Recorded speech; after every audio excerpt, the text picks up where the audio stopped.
Welcome to Democracy Now!, Cristina. Tell us the extent of this hunger strike and what the women are demanding. And respond to the prisons saying they're not on hunger strike. Sure. Thanks so much for having me on. We know that 27 women started last week, but we heard over the weekend from a woman who's since been moved in retaliation that casi todo, which in Spanish means almost all of the women are on hunger strike. There is a contract that ICE has with CCA guaranteeing that at least 500 women will be held there on any given day, and of course that's just to ensure their profits. So we know that it's possible that this hunger strike could be in the hundreds. That's what we know from inside. We have a loose network of people who are giving support to the women on hunger strike, who've been in constant contact with them, who've heard from them via phone or gone to visit them in person or receiving emails, and all of them say the same thing, that there is a hunger strike inside and that it's spreading. And this whole issue of other facilities also possibly joining in, what reports are you hearing about that?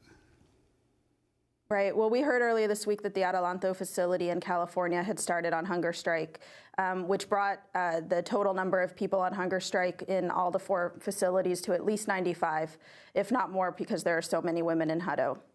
I think this shows a pattern. This shows that immigrant detention, that doesn't matter where it is. It doesn't matter if they're holding men or women, or in the case of family detention, women and their children.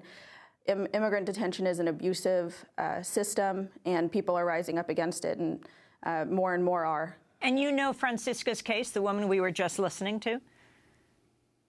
I read her letter, though I've never talked to her. And how typical is it?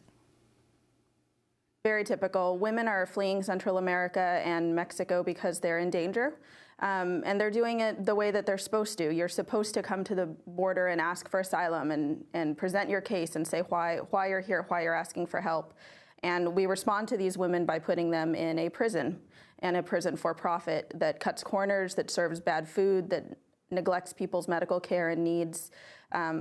This is the system that these women are exposing, and they're doing so bravely. And they're being retaliated against. And don't federal officials have any monitoring responsibilities with regard to these private detention facilities? Well, they should, but what we know is that they actually leave so many of these facilities, and Hutto is an example of this, in the hands of private contractors. In fact, ICE isn't usually there on the day-to-day, but since news broke of the hunger strike, they've been in there questioning women, asking women, asking them who's eating, who's not eating, trying to take inventory of them, giving presentations on the dangers of not eating. We know that even though ICE denies this hunger strike, they're taking it very seriously, because they're rounding up women for transport to other facilities. They're telling women that they'll be deported unless they eat. So we know that they're in there retaliating and trying to intimidate women. We actually received calls and emails last night. At least 3 members of our support committee who are supporting the women got calls and emails last night that at least 6 and as many as 12 women were rounded up and told that they would be transferred or deported. And that, to me, suggests that ICE is trying to get rid of witnesses.